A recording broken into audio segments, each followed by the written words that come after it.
Hi, everyone. Thanks for joining us today for the first of our, shall we say, the first of our summer webinars from Ideas on Fire about the topic of staying motivated over the summer and getting the work that we need to get done over the summer while also enjoying the pleasures of the season. So I'm going to attempt to share my screen and hope that this works the way that it is supposed to. You never quite know. Okay. So several of you have already written in questions, which is great, and I'll get to those, particularly around keeping up with a writing routine that you've established thus far, or perhaps one that you want to start anew over the summer. And I'll definitely talk about that today. For those of you who are here live, there's a chat box on the right side of your screen. If you come up with questions or comments or want resources or something like that during the webinar itself, you can put those in the chat box and I'll get to them in the Q&A at the end. So let's get started. Okay.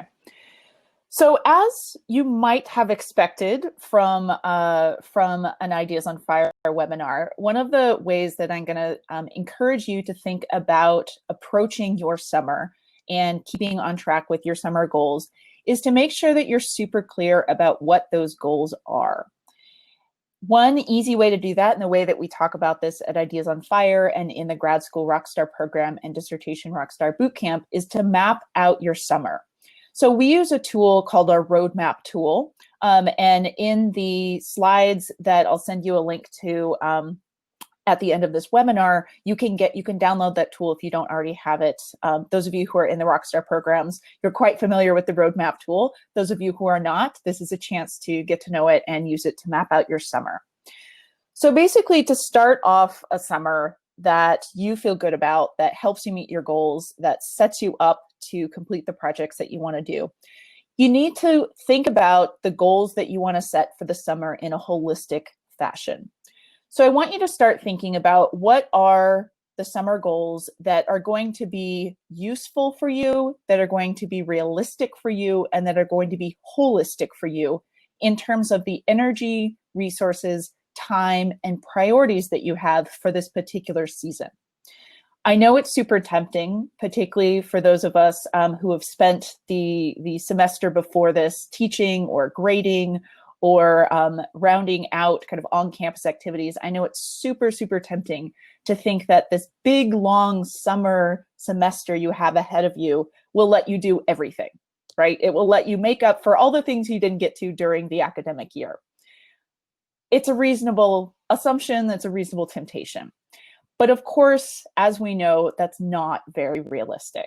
Summers can go by very quickly, partly because they're enjoyable. Hopefully they're enjoyable for you in some form or another. But it also is important for you to actually enjoy the time that you have away from campus. So when you're setting your summer goals, I want you to think both about professional goals as well as personal goals. So professional goals are probably what you're thinking of when you signed up for this webinar. That might be writing goals that you have if you want to complete a particular project or publication. That might be teaching goals if you're planning a course that you're going to be teaching in the fall. That might be fundraising goals if you're working on grant applications, for example. It might be job market materials if you're putting together those over the summer. All of those kinds of professional goals that you'd like to get done by the end of the summer. But also think about personal goals. Maybe you have a goal to get into a regular running routine or exercise routine. Maybe you have the goal of taking a road trip or going on a particular vacation with friends or family. Maybe you have a personal goal of making some new friends in the new neighborhood that you just moved to or that you're about to move to, right? Maybe you have a personal goal of getting to know your city a little bit better or finding new places to hang out in your town. These are all good personal goals to have over the summer, and summer gives you oftentimes a lot of opportunities to achieve those. So when you're mapping out your summer, I want you to keep in mind both those professional goals and obligations in relationship to the personal goals and obligations. Because as we often emphasize at Ideas on Fire and in the Rockstar programs, we're not just brains on sticks. You're not just your profession. You're not just your career. You're not just graduate school. You're not just a faculty member. You're also a holistic person, right? You have family members, you have professional relationships, you have personal relationships. You have a whole host of embodied ways of being in the world that are important. So when you're mapping out your goals for this summer, I want you to think both about your professional and your personal goals in relationship to each other. Given that, what are the reasonable summer goals, both professionally and personally, that fit the energy, the resources, the time, and the priorities that you have over the summer? Now, this is going to depend on your unique situation, right? Depending on how many hours you have per week to dedicate to a particular thing, that's going to shape how you set that thing up as a goal. This is also going to be affected by your energy levels. Summer is one of those kind of both wonderful and challenging seasons in the sense that we often have a lot of energy during the summer. But for those of us who live in warmer climates, I don't know about you, but some constant sunshine and heat often makes me tired midday. Maybe you don't share that, but that's something that I know about my energy levels throughout the day. So I know that my energy, particularly during the summer, will dip midday, right? Which means that if I'm going to set realistic writing goals or realistic editing goals or anything like that, I need to take that into consideration, right? So once you set up your actual summer goals, only a few of them, because summer is shorter than we would like it to be, unfortunately, but think about the goals that would set you best up for future success. So what do I mean by this? Let's say you have several writing goals that you're trying to decide between over the summer, right? You could finish this one chapter, you feel like you should get this piece out for publication, and you feel like you should start this new research project. Those are three potential summer goals, right? So when you're thinking about which one you want to focus on this summer, think about which of those potential writing goals would set you up best for your next goal. So in this example, say, finish this chapter, get this piece out for publication, and start a new research project. Which one of those will help you make progress on the other ones? Let's say, for example, that piece that you're thinking of sending out for publication is part of that chapter you need to finish or overlaps with it in some fashion. Setting yourself a goal to get that out for publication will help you finish that chapter, right? Or let's say, for instance, that new research project that you've been contemplating or wanting to be able to jump into, is it related to any of your other projects that you have going on, such that starting that new research project would help you make progress on your other things?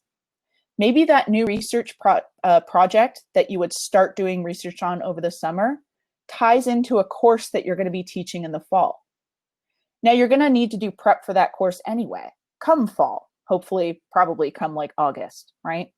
So does starting that research project in June help you get a head start on work you're going to have to do in August anyway, in terms of course prep? If so, then starting that new research project might make sense. The idea is to find particular projects and goals that give you a leg up on other ones, rather than treat them as totally separate, unrelated things. So once you have your actual summer goals, right, you're going to break those down into individual tasks. So let's go back to this example. Let's say of these three potential writing options, I've chosen to get this piece out for publication. So you're going to write down all the things that it takes to get that actual goal met. So I might need to, for example, revise specific sections in that publication draft. I might need to look up specific citations. I might need to spend some time editing a particularly tricky area of that text. I might need to do research to find the submission requirements for the journal that I want to send this off to. All of these things are tasks, right? Together they add up to you meeting your goals. and you can't meet your goals until you've done all of these tasks. So breaking that big project of get this thing out for publication down into individual tasks starts to make it seem a little bit more like something you can handle. So once you have your big goal, your project, broken down into individual tasks, you're going to create deadlines for those individual tasks. Now, this is going to require you figuring out how long it's going to take you to do each of those tasks, because that's going to shape when a reasonable deadline for that would be, right? So for example, in this example, let's say I have to find some new citations for this particular piece. I need to figure out how long it would take me to dig into the relevant databases so that I can find those citations, or how long it's going to take me and how many trips it's going to take me to the library to find those citations. Then I can create a reasonable deadline that takes into consideration when I would be able to do those things, right? If I need to go to the library 5 times, for example, because I need access to a particular set of texts or resources or special collections or something like that, setting a deadline of tomorrow is not a reasonable deadline, right? So I can, because I know how long it will take me to complete that task, I can set a deadline that I can actually meet. So once you have your projects broken down into tasks, your tasks broken down into deadlines, you're going to schedule time on your calendar to complete those individual tasks. Some of your tasks you might find need some preparation. So you might need to do some preliminary work so you can actually complete that task. So in this example that I've been using, let's say I need to find some citations and I need to download those from particular databases. Maybe I need to check and make sure my computer can handle that, right? Maybe if my computer has been crashing a lot lately, maybe I need to look into getting a new one or getting mine fixed so that I can actually complete that task. Or maybe I need to renew a library card if you're using a public library. Maybe I need to figure out a more effective way to get to campus if I'm commuting to the campus library for something, right? So those kind of preparatory tasks that you need to complete your goals. And then, as I said, you're going to schedule time on your calendar to actually complete those. So once you have your actual summer goals, right, you've mapped out your summer, you've figured out which particular goals are reasonable, which are going to be useful, and which you're going to feel good about completing by the end of the summer, then you can start to think strategically about how to keep motivated towards those goals during the glorious and yet distracting season of the summer, right? So several of you have asked specifically about how to keep motivated, particularly for writing while you're traveling. So how do you stick with a regular writing routine if you're on the road? This is challenging, no doubt, and it's challenging for everyone. It's also going to change depending on your individual trip and your individual circumstances for sure. But one way that I would advise getting started on this is to set a regular writing time. Now, depending on your travel plans, this might not be the same time every day. If you are in a travel situation where you can set a same time every day, great. But if you're, for instance, on a road trip where you're in different cities, different days, for example, or you have kind of irregular travel. Sometimes you're taking the car, sometimes you're taking a train. They're at different times of the day. You're doing different things at different times of the day with different people. You might not have this exact same time every day to write. But by planning ahead and saying, I'm going to write X period of time, maybe 20 minutes, maybe an hour, depending on your traveling situation, at a set period, at a set kind of regularity throughout the week, you can start to plan your travel around that. And one way you do that is you make sure that anyone you're traveling with knows about and respects that writing time. This might take some finagling. It will certainly take some explanation, right? If you're traveling with friends, you're traveling with partners, with family, with colleagues, you're going to have to explain to them why this is important to you, right? Why does this writing time matter? I'm a big fan of setting a writing time when I know that other people either won't be awake or won't be around me for some reason. So for example, I just got back from a conference yesterday. I was in Washington, D.C. for the Cultural Studies Association conference. I sit on the executive board, so I have a lot of duties at the conference itself. So I'm running around for most of the conference, taking care of stuff behind the scenes. I also had both a writing goal and an editing goal throughout that time. And this was something that I couldn't get around. I needed to do that writing and I needed to do that editing while I was at this conference. And the conference I was there for like 5 days. So it was a decent period of time. So what I did was I found the pockets of time in which I wasn't actually responsible for anything. And I went back to my hotel room and I wrote. Now, I was lucky in the sense that my hotel room was very close to where the event was, the conference itself, right? So it was within walking distance. It took like 2 minutes to walk there.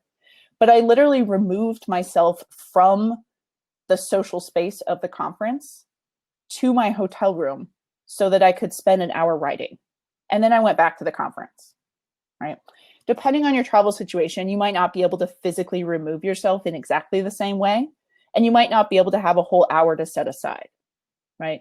But finding those pockets of time, and as much as you can, finding them ahead of time, where you can remove yourself in some capacity, mentally as well as physically, to dedicate to writing, can be really helpful to carving out time in a busy travel schedule to prioritize your writing. And again, this takes talking to the other people that you're traveling with or the other people involved in your travels in some way so that they understand what you're doing. Right. One thing that traveling can actually be really helpful for in terms of writing seems like a drawback, but I'm going to talk about it as a benefit. So as those of you who are working with a lot of texts know, books are really heavy. Even articles printed out are really heavy. There are only so many books and articles you can bring with you in a suitcase, right? Because presumably you have to be able to move that suitcase in some capacity.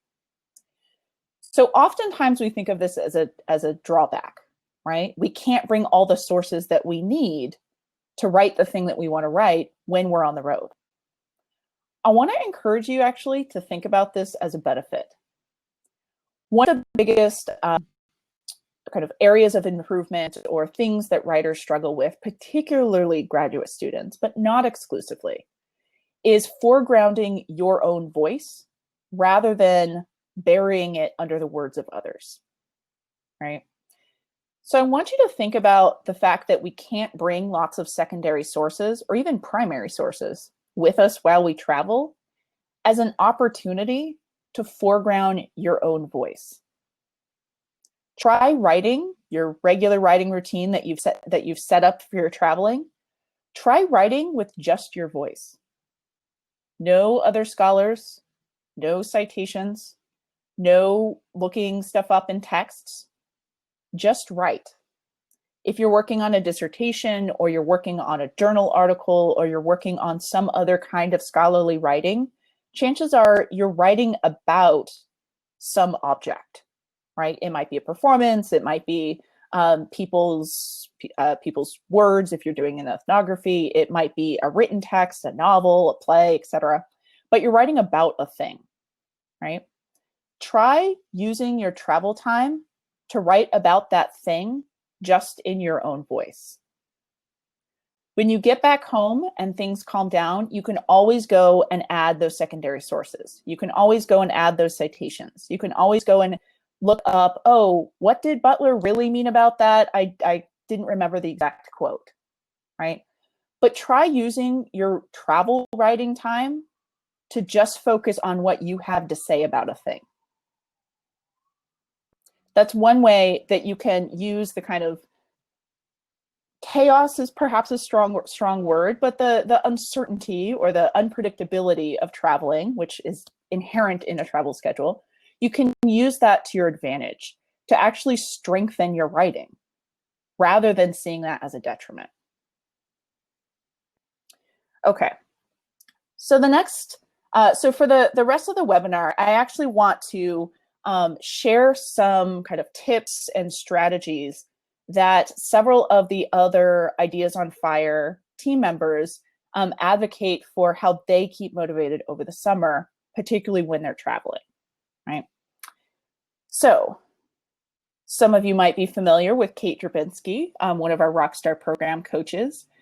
And one of her kind of strategies for keeping motivated over the summer is what she calls early wins. So she says, once the warm weather starts, I like to get my work in early, and then I can ride my bike as long and as far as I want. The exercise really helps me clear my mind and stay motivated. So Kate is a huge fan of bike riding. For those of you who have talked to her about this, you know how passionate she is about it, how long she's been biking. She has tons of different bikes. If you get her talking about this, she can go on and on and on. It's something she cares very deeply about, and she has a lot of fun doing. It's also something that, as those might be familiar to some of you who have a kind of hobby, a passionate hobby, but one that we often don't have as much time for when we're working hard on something. It's something that she wants to prioritize during the summer, but also knows that she needs to use the summer to get the kind of professional work done that she needs to get done, right?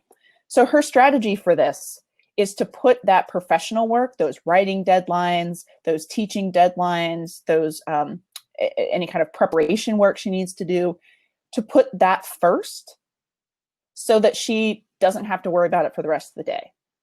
And she can spend that rest of the day doing the thing that she wants to be doing, which is riding her bike, right?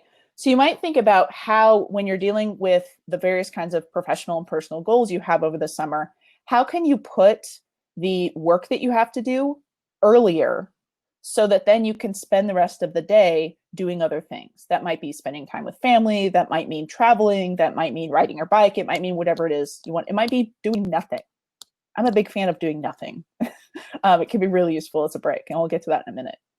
But how can you kind of use the schedule of your day to get your work done first so that then you can spend the rest of the day doing what you want? Now, for those of you who prefer a kind of evening schedule, you might actually want to flip this. For those of you who like a morning schedule, I do not recommend flipping this because it's very demotivating. But for those of you who maybe aren't a morning person, you're more of a what is it, a night owl? What is the phrase? You might think about swapping this such that you set aside time later in the day that you can stick to, and that's your work time, right? So this brings me to a very, very common tip that several of our Ideas on Fire team members have emphasized in terms of staying motivated over the summer, and that's to get outside, to actually enjoy the pleasure of the season. So Priyanka Kara, who's our marketing associate, who some of you might have been talking to, says, I make it a point to put frequent outdoors time on my to-do list. In the summer, I'm always looking forward to the next breath of fresh air, so I schedule my whole day around it. And Sarah Gray, who's one of our editors, says something similar, and she says, my favorite way to keep work energizing during the summer is to take it out to the hammock on the deck in the late afternoon. So this, I want to point to two things in Sarah's comment in particular. So she identified both a time of day and a particular environment that keeps her motivated, right? So the late afternoon is a motivating time for her. And the hammock on the deck out in the sunshine is also a very motivating environment for her. So she found a way to combine this time of day and this space, right, to get the most work that she can done in that context. And as Priyanka points out, she can use the schedule of her day to allow her to spend as much time outside while also getting the work done that she needs to get done. So you might, for example, set up, find a time of day, find an environment outside. I encourage you to get outdoors if humanly possible, that will let you do the work you need to do in those spaces and in those times. For instance, this might mean pulling a table out onto a balcony and sitting there with your computer and writing. It might mean taking a notebook or a computer or whatever it is, that whatever kind of tools you need to do your work, to a park for a couple hours. It might mean going to a coffee shop. It might mean sitting out on a patio somewhere. It might mean finding a bench on campus somewhere that you can do some reading at, right? But getting outdoors helps you, number one, not resent the fact that you're working during the summer as much, but it also lets you harness the kind of energy that that can produce, right? Okay. So this is related to the outdoor space, but I wanted to emphasize that during the summer, I often seize the opportunities to do work in fun places like parks and plazas, which I talked about, the beach, another outdoor space, but also creative spaces. So I tend to get really inspired by creative environments. And so oftentimes during the summer, I'll take my work to art galleries or to co-working spaces, museums, or even some places on university campuses that the architecture is somehow inspiring to me. They don't necessarily have to be work spaces per se. If you can find a bench somewhere, that would work, right? But I like being in the creative environments because it gets my brain working in a way that sitting in an office just does not. And during the summer, you often have more opportunities for this, right? And so if you can find the places, the actual environments that make you feel creative, that help your brain work in a different way, that help you think, and that make you happy, take the stuff that you need to work with and put your body in those spaces. This might mean, for instance, looking into a temporary co-working membership, maybe just for the summer. It might mean, identifying those galleries or public spaces where you can kind of camp out and do a little bit of work. It might mean looking into different coffee shops in different neighborhoods, right? You need to do a little bit of research for this. But finding creative spaces that inspire you can make the work that you're doing, even if it's super boring work, which sometimes it is, there's no way around that, that's okay. But if changing up the environment and finding a creative location to do it can often be a really great way to keep motivated during the summer, because you can look forward to it rather than thinking about, oh, what do I have on tap today? I have to answer a ton of emails, which frankly isn't the most motivating task in the world. I don't know about you. It's certainly not super motivating for me. But if I can instead think of it as, what do I get to do today? I get to go to that art gallery I've been really interested in, where I will sit down and answer a bunch of emails, right? So it's tying the kind of creativity of that environment to the task that I need to get done that can keep me motivated towards that task. Someone else you might be familiar with in our Rockstar programs, Julia Jordan Zachary, often uses the summer in particular to build in rewards to keep her motivated. So she says, in summer, when my schedule becomes a bit more flexible, I'm especially conscious about having rewards, especially those that don't involve buying anything, in place as motivation. It might be a moonlit walk on the beach after working towards a goal. And this is a really great strategy for keeping you invested in the tasks that you need to get done. And I also want to point out that she makes a particular great point that this doesn't have to cost anything. It can, if that's motivating to you, if you want to, set a reward of, buying a new thing that you're excited about, maybe buying a new book or buying getting a fancy coffee drink or whatever it is that motivates you, that can be useful.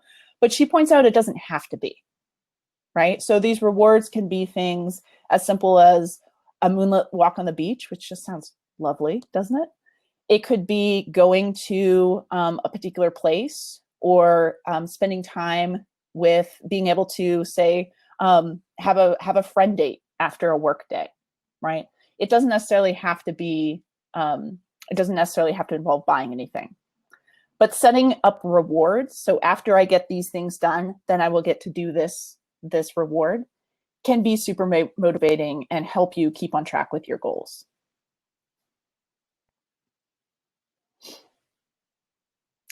Alexander Sastre, our communications director, says, I'm all about soaking up sunshine.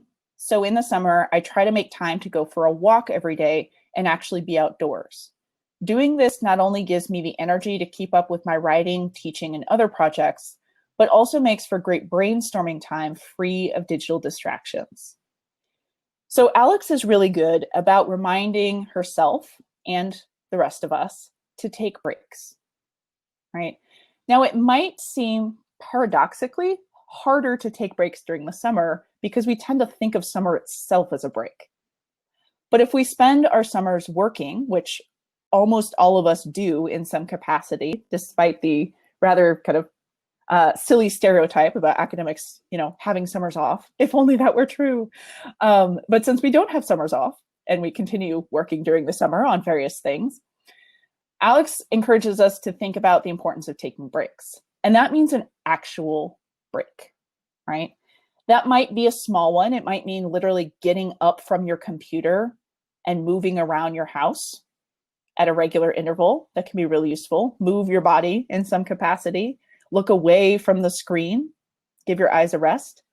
But it can also mean physically leaving your workspace for a short period of time to go walk around the block, to go get the mail from the mailbox, to go, stand in your backyard and not do anything for a couple minutes, and then come back inside, right? The importance of taking breaks means that you can re-energize, right? You can get the energy back that you've lost over the course of doing your task so that you can approach it anew.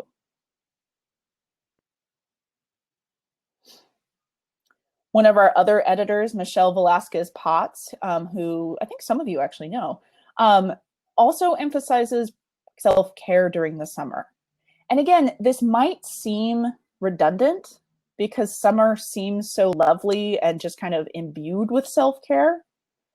But if we don't consciously prioritize it during the summer, we're not actually using the kind of rejuvenating quality that summer can lend itself to our work, right? So Michelle says, my way of staying motivated during the summer is to practice self-care by letting myself sleep for as long as I want, but making sure to get some work in before lunchtime.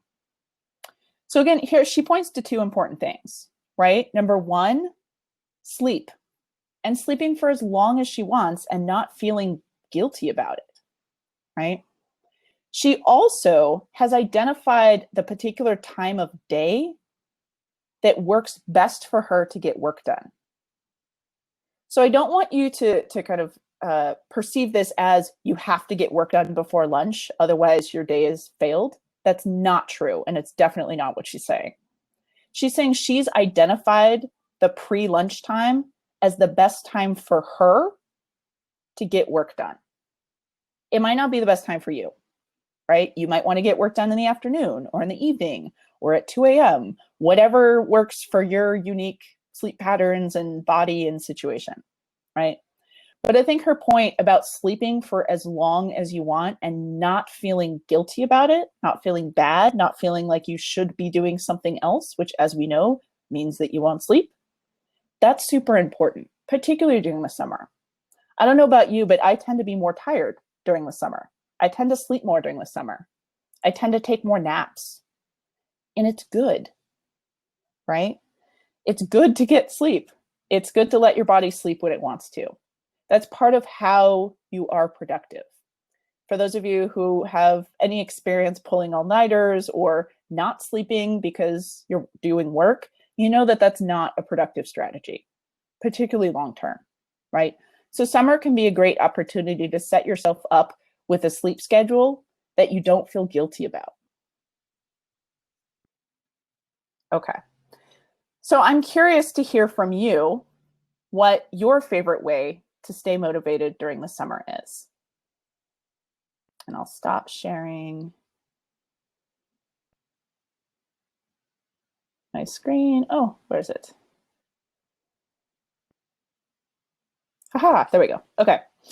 Uh, so what are some of your favorite ways to stay motivated during the summer? You can type it in the chat box over here, or you can put a question or suggest a topic in using that big orange button at the bottom of the screen.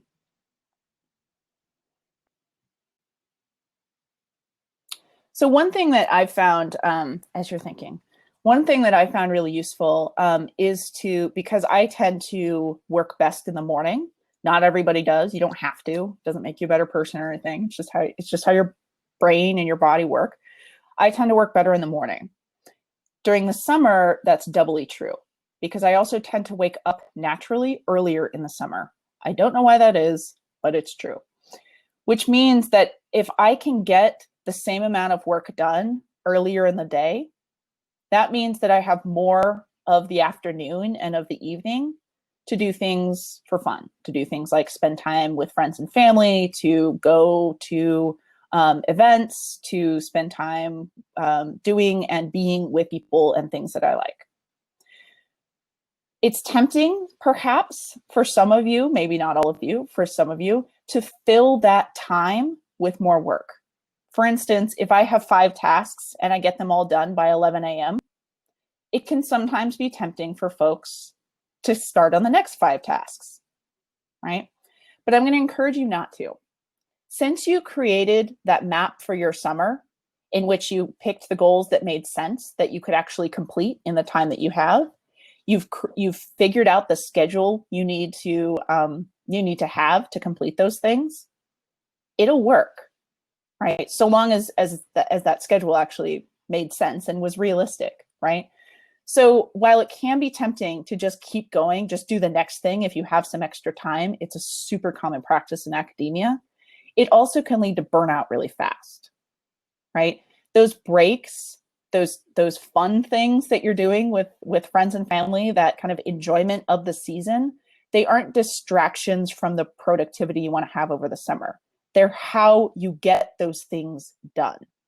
If you cut out the breaks, if you cut out the sleep, if you cut out the spending time and with friends, if you cut out the literally just doing nothing, like laying on your couch and binge watching Netflix, whatever it is that you do that doesn't require the use of your brain in any capacity, it's just kind of fun and you don't have to think about it. Whatever you do in that capacity, those aren't distractions from your work, usually. I mean, they can become them in certain contexts, but that's not what we're talking about. They're how you rest. They're how you reset your brain and your eyes, particularly those of us who spend a lot of time looking at screens, right? So don't feel like they're distracting you from your productivity. They're one of the means through which you get stuff done. So Leah says, give myself breaks switching between different tasks. I completely agree. Oh, and that's sometimes that can be useful when you're switching between work and non-work tasks. This doesn't work for everybody. Some people like to just focus on work tasks and then just focus on other kinds of tasks. I tend to like to intermingle them because of exactly what Leah's pointing out, that break that it gives your brain.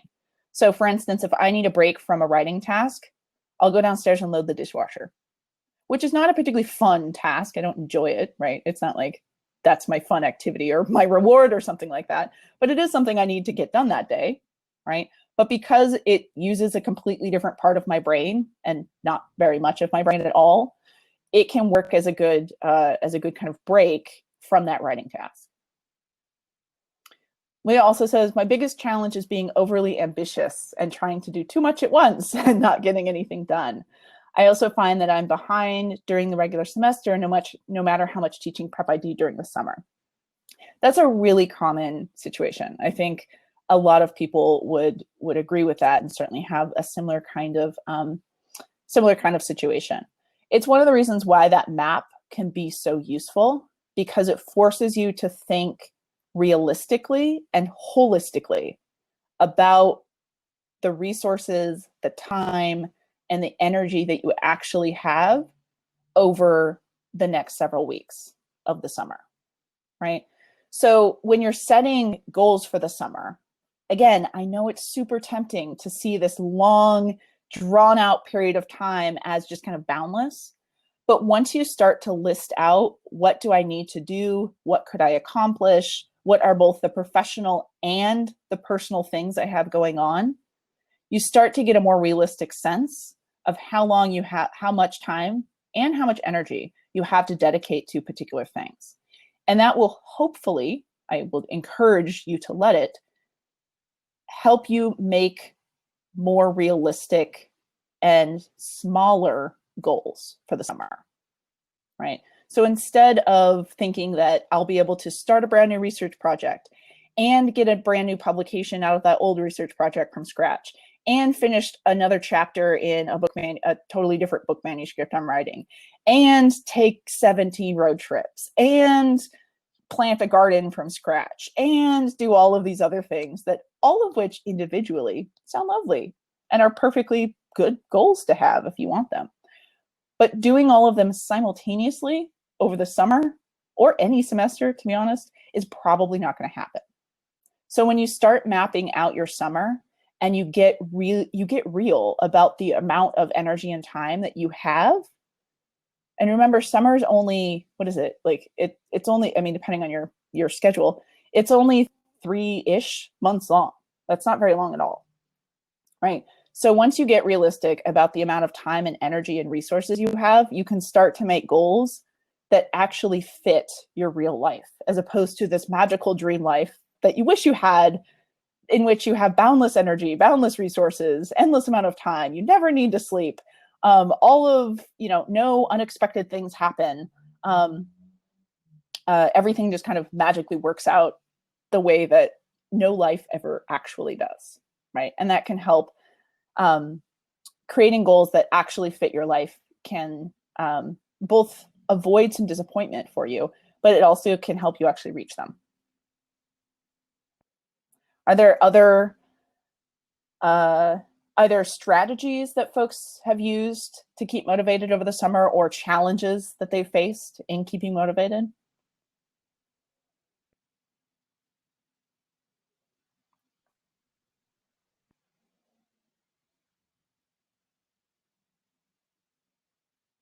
Okay.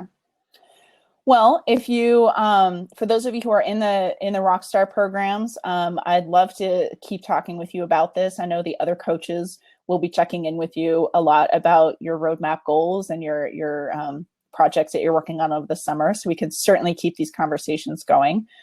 For those of you not in the Rockstar programs, I'd also like to keep these conversations going with you. So you can always find me individually or Ideas on Fire on Twitter or on Facebook or on Instagram, and share tips that you have about how you keep motivated, or strategies that you've developed over the years to ensure that you get done what you need to get done while also enjoying the season.